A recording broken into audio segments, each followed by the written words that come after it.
Dialog tentang ayat setan atau Garanik.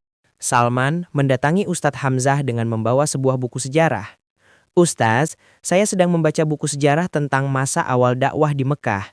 Di sana disebutkan ada kejadian di mana syaiton membisikkan kalimat ke dalam lisan Nabi Muhammad saat sedang membaca surah An-Najm. Apakah benar itu terjadi? Pertanyaan bagus, Salman. Itu dikenal sebagai riwayat Garanik.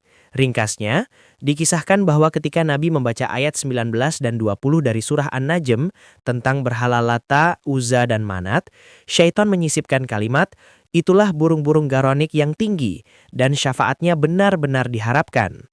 Lalu, apakah Nabi benar-benar mengucapkannya? Katanya kaum musyrik Quraisy sampai ikut bersujud karena merasa berhala mereka diakui. Mari kita bedah secara logis dan iman. Pertama, secara sanad atau mata lantai berita, riwayat ini dianggap lemah dan terputus oleh para pakar hadis. Kedua, secara logika Al-Quran, itu sangat kontradiktif. Bagaimana mungkin di satu sisi Allah berfirman bahwa Nabi tidak berbicara berdasarkan hawa nafsu, tapi di sisi lain beliau bisa disusupi syaiton? Tapi mengapa kisah ini ada dalam buku sejarah seperti Tariq At-Tabari? Imam At-Tabari mengumpulkan semua riwayat yang sampai ke telinganya agar tidak ada data yang hilang, namun beliau menyerahkan penyaringan kebenaran kepada para pembaca dan ahli hadis. Ulama besar seperti Al-Qazi Iyad menegaskan bahwa jika hal itu terjadi, maka pondasi agama akan runtuh karena wahyu tidak lagi murni. Kenyataannya, surah An-Najm justru diakhiri dengan perintah bersujud hanya kepada Allah. Jadi, apa yang sebenarnya terjadi saat itu? Yang disepakati adalah Nabi Muhammad SAW memang membaca surah An-Najm di dekat Ka'bah. Keindahan dan kekuatan ayat-ayat tersebut begitu dahsyat, sehingga ketika sampai pada ayat terakhir yang memerintahkan sujud, semua orang, termasuk kaum musyrik, ikut bersujud karena terpesona secara psikologis. Kaum Quraisy yang malu karena ikut bersujud, kemudian menciptakan alasan atau desas-desus bahwa Nabi telah memuji Tuhan mereka, demi menutupi kekalahan mental mereka. Oh, jadi itu bisa jadi propaganda dari kaum kafir Quraisy untuk membenarkan tindakan mereka yang ikut bersujud. Tepat sekali. Itulah pendapat yang lebih kuat secara akidah. Allah berfirman dalam surah Al-Hajar ayat 9, sesungguhnya kamilah yang menurunkan Al-Quran, dan sesungguhnya kami benar-benar memeliharanya. Tidak mungkin syaiton bisa mengintervensi lisan Nabi dalam menyampaikan wahyu. Tapi Ustaz, saya dengar dalam tafsir Ibnu Katsir, beliau justru menyebutkan riwayat-riwayat tentang Garanik ini saat membahas surah Al-Hajar ayat 52. Bukankah itu artinya beliau membenarkannya? Pertanyaan yang sangat jeli, Salman. Kamu benar bahwa Ibnu Katsir mencantumkan riwayat itu, namun kita harus melihat bagaimana cara beliau menyimpulkannya. Ibnu Katsir memang dikenal sebagai ahli hadis yang sangat ketat. Jadi, apa alasan beliau mencantumkannya jika riwayat itu dianggap bermasalah? Ibnu Katsir menjelaskan bahwa meskipun banyak jalur periwayatan kisah ini bersifat mursal atau terputus sanadnya hingga ke sahabat, namun karena jumlah jalurnya banyak, beliau memandang ada sesuatu yang terjadi di lapangan. Namun, sesuatu itu bukan berarti Nabi Muhammad benar-benar mengucapkan kalimat syaitan tersebut. Maksudnya, kejadiannya ada, tapi rincian syaitan masuk ke lisan Nabi itu yang ditolak. Tepat, Ibnu Katsir cenderung melihat ini sebagai gangguan syaitan kepada pendengaran kaum musyrik, bukan pada lisan Nabi. Beliau mengutip surah Al-Hajar ayat 52 untuk menjelaskan bahwa syaitan selalu mencoba mengganggu ketika seorang rasul membacakan wahyu. Bisa Ustaz jelaskan lebih sederhana? Begini logika Ibnu Katsir. 1. Nabi Muhammad tetap suci atau maksum dan hanya mengucapkan wahyu yang murni. 2. Syaitan membisikkan kalimat pujian berhala itu dengan suara yang mirip, sehingga terdengar oleh telinga kaum musyrik yang memang berharap Tuhan mereka dipuji. 3. Kaum musyrik mengira suara syaitan itu datang dari Nabi, padahal Nabi tidak mengucapkannya sama sekali. Oh, jadi Ibnu Katsir membenarkan bahwa ada peristiwa gangguan syaitan di momen itu, tapi beliau tetap menjaga kesucian lisan Nabi dari salah ucap. Benar. Ibnu Katsir menegaskan bahwa Allah kemudian menghapus apa yang dilemparkan syaitan itu dan menguatkan ayat-ayatnya. Jadi, Ibnu Katsir tidak membenarkan bahwa Nabi berbuat syirik atau salah ucap, melainkan membenarkan bahwa syaitan memang mencoba melakukan tipu daya suara atau talbis saat itu. Berarti beliau mencoba menjembatani antara banyaknya riwayat sejarah dengan prinsip akidah bahwa Nabi tidak mungkin salah. Persis. Namun perlu dicatat, mayoritas ulama lain seperti Al-Albani tetap mengkritik sikap ini dan berpendapat bahwa kisah itu secara sanad tetap palsu secara keseluruhan. Ibnu Katsir hanya berusaha menjelaskan fenomena sejarah tersebut tanpa merusak martabat kenabian. Ustaz, ada satu hal yang mengganjal. Jika peristiwa Garonik itu terjadi saat surah An-Najm turun di periode Mekah awal, mengapa klarifikasinya dalam surah Al-Hajr ayat 52 baru turun bertahun-tahun kemudian, bahkan setelah Nabi hijrah ke Madinah? Bukankah selama 8 tahun itu sudah banyak surah lain yang turun? Pertanyaan yang sangat cerdas Salman. Kamu sedang menyoroti perbedaan antara kronologi kejadian dengan tujuan turunnya ayat. Memang benar, surah Al-Hajr ayat 52 turun untuk mengomentari fenomena gangguan syaitan terhadap para nabi secara umum, bukan hanya kasus Garonik. Tapi mengapa harus menunggu 8 tahun? Bukankah itu waktu yang sangat lama untuk sebuah klarifikasi? Selama itu, apa tidak ada surah lain seperti Al-La'aq atau Al-Mudassir yang bisa meluruskannya? Ada beberapa alasan yang dijelaskan oleh para ulama tafsir mengenai hal ini. 1. Surah Al-Hajr sebagai kaidah umum. Surah Al-Hajr ayat 52 bukan sekedar surat balasan untuk satu kejadian, melainkan penetapan sunnatullah. Allah ingin menunjukkan bahwa setiap nabi dan rasul pasti diuji dengan gangguan syaitan saat menyampaikan wahyu. Penundaan ini menunjukkan bahwa kebenaran wahyu tidak bergantung pada pembelaan instan, melainkan pada kemurnian ajarannya yang bertahan lama. 2. Ujian bagi keimanan. Allah membiarkan fitnah atau keraguan itu ada dalam waktu tertentu, sebagai ujian. Dalam ayat selanjutnya, Al-Hajr ayat 53, disebutkan bahwa Allah membiarkan gangguan syaitan itu untuk menjadikan apa yang dilemparkan syaitan sebagai cobaan bagi orang-orang yang di hatinya ada penyakit. Jadi, Allah sengaja membiarkan peristiwa itu menjadi diskursus untuk membedakan mana yang benar-benar beriman dan mana yang ragu. Tepat. Selain itu, secara teknis, surah An-Najm sendiri sudah mengandung bantahan langsung di ayat-ayat berikutnya, ayat 21 dan 23, yang menghina logika penyembahan berhala. Jadi, klarifikasi konten sudah ada seketika itu juga. Sedangkan surah Al-Hajr ayat 52 berfungsi sebagai penjelasan teologis di kemudian hari tentang bagaimana syaitan bekerja. Berarti 4 surah awal seperti Al-La'aq dan Al-Mudassir fokus pada pembangunan pondasi dakwah, sementara penjelasan teknis tentang gangguan syaitan baru diberikan saat mental umat sudah siap di fase Madinah. Benar sekali, Al-Quran itu turun secara munajjam atau bertahap. Suatu ayat bisa turun bertahun-tahun setelah suatu kejadian untuk memberikan refleksi yang lebih mendalam atau menetapkan hukum permanen. Ibnu Katsir dan ulama lainnya melihat ini sebagai cara Allah untuk menguatkan hati Nabi di saat-saat tantangan dakwah semakin berat di Madinah. Saya paham sekarang, jeda 8 tahun itu bukan karena Allah telat merespon, tapi karena hikmah pemisahan antara ujian di Mekah dan penjelasan hukum alamnya di Madinah. Ustaz, jika Nabi itu maksum, kenapa teks dalam surah Al-Hajr ayat 52 justru berbunyi, dan kami tidak mengutus sebelummu seorang rasul pun, dan tidak juga seorang nabi, melainkan apabila dia mempunyai suatu keinginan, syaitan pun memasukkan godaan-godaan itu ke dalam keinginannya. Bukankah ayat ini seolah mengakui bahwa syaitan bisa mengintervensi proses wahyu? Pertanyaan yang luar biasa Salman. Untuk memahaminya, kita harus melihat kata kunci dalam ayat tersebut, yaitu kata tamanna, keinginan atau pembacaan, dan bagaimana syaitan memasukkan sesuatu ke dalamnya, alka. Apa maksudnya? Apakah syaitan memasukkannya ke dalam pikiran Nabi atau ke dalam ucapan Nabi? Para ulama tafsir, termasuk Ibnu Katsir dan Al-Qurtubi, menjelaskan bahwa gangguan setan itu bersifat eksternal, bukan internal. Artinya, 1. Sisi Nabi.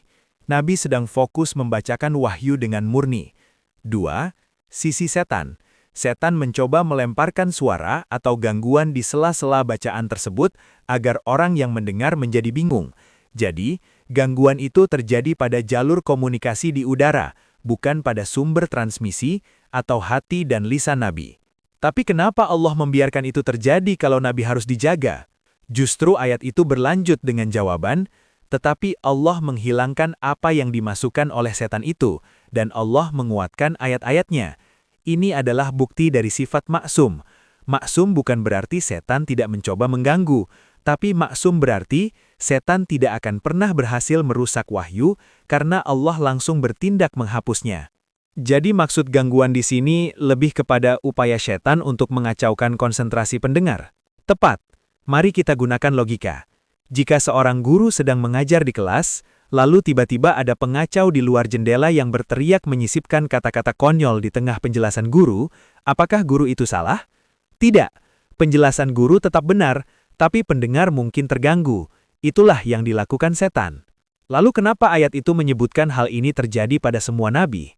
Untuk menunjukkan bahwa dakwah adalah medan perang. Setan tidak akan tinggal diam. Ayat ini turun untuk menghibur Nabi Muhammad SAW agar tidak merasa sedih atau bersalah jika ada orang kafir yang mengklaim mendengar sesuatu yang salah. Allah menegaskan bahwa itu adalah tipu daya setan dan tugas Allah adalah menjamin bahwa di akhir hari hanya wahyu yang murni yang tersisa di dalam mushaf dan hati orang beriman. Jadi kesimpulannya, surah Al-Hajj ayat 52 justru mempertegas sifat maksum Nabi, karena Allah menyatakan secara langsung bahwa Dia sendiri yang turun tangan menghapus gangguan setan tersebut.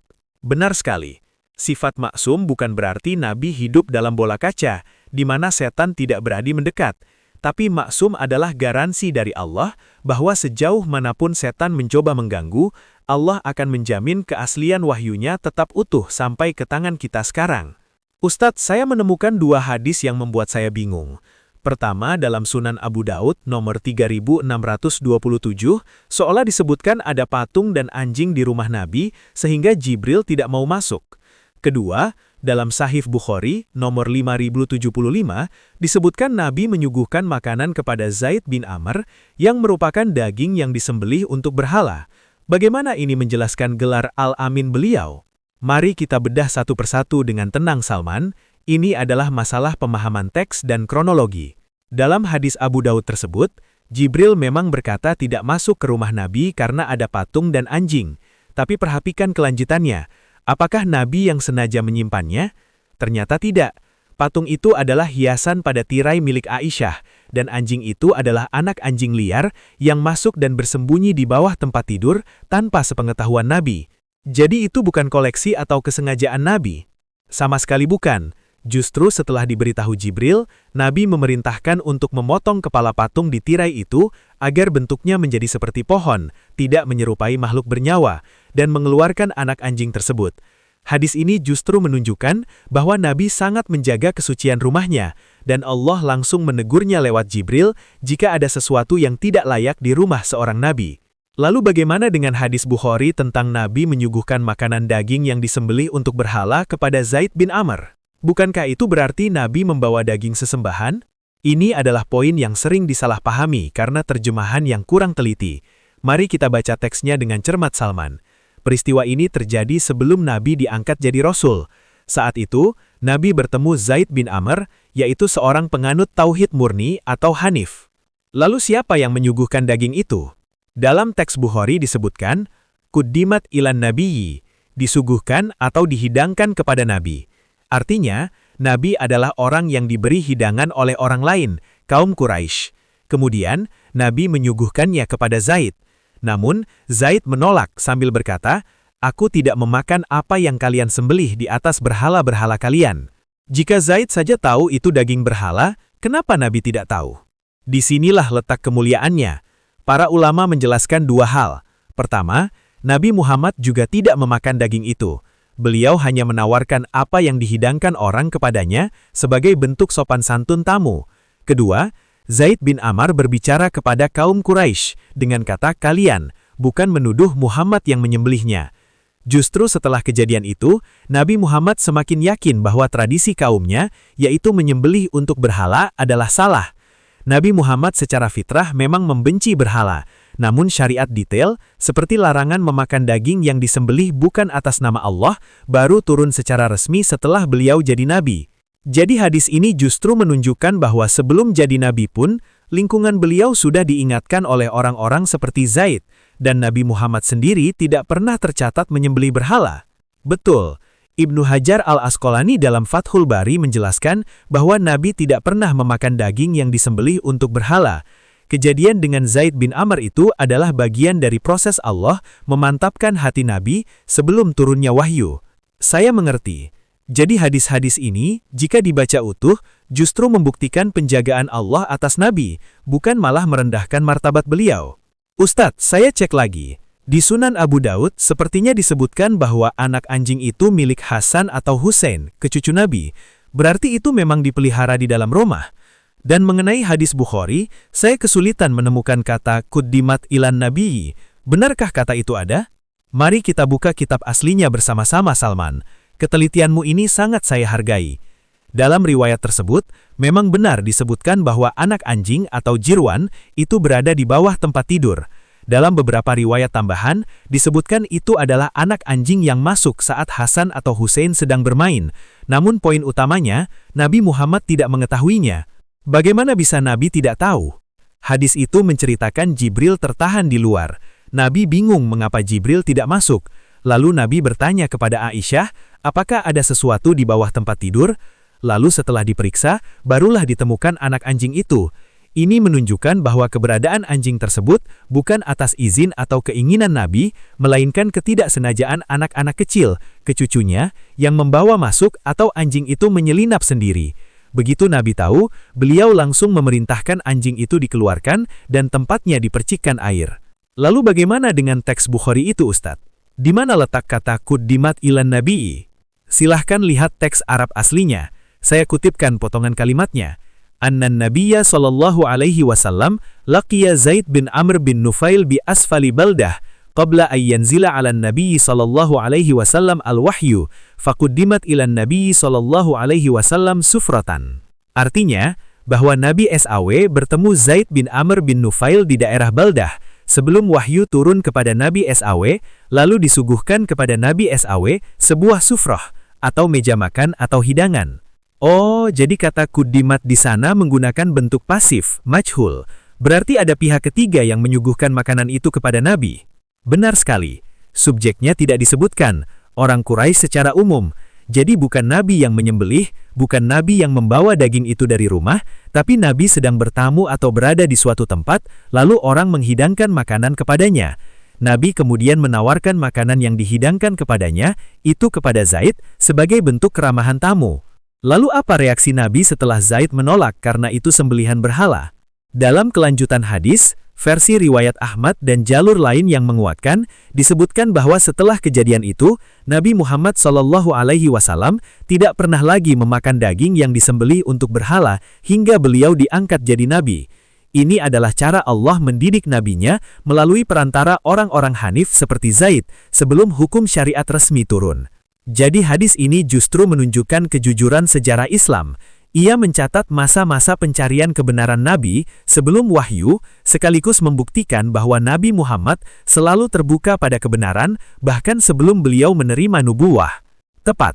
Dan yang paling penting, tidak ada satupun teks yang mengatakan Nabi Muhammad bersujud pada berhala. Beliau hanya berada dalam budaya masyarakatnya, lalu Allah perlahan menjauhkan beliau dari segala kotoran budaya tersebut melalui berbagai peristiwa.